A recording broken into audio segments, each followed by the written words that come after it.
berjoget bernyanyi dalam pesta ulang tahun Ketua Umum PSSI Erick Thohir di Bali kemarin.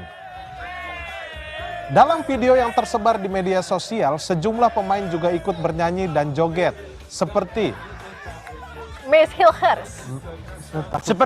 Hilgers, Joy Pelupesi hingga Nadeo Argawinata.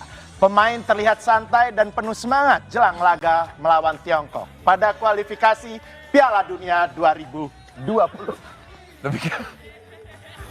Oke, pesta ulang tahun ini digelar saat pemain menjalani pemusatan latihan di Bali. Oke, nextnya masih soal timnas juga. Pelatih timnas Patrick Kluivert menjanjikan kemenangan melawan Tiongkok dalam lanjutan kualifikasi Piala Dunia 2026 zona Asia sebagai hadiah ulang tahun bagi Ketua Umum PSSI Erick Thohir.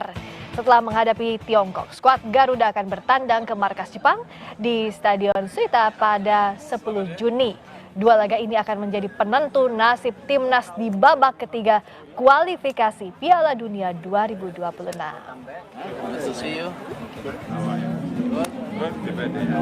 Ketua Umum.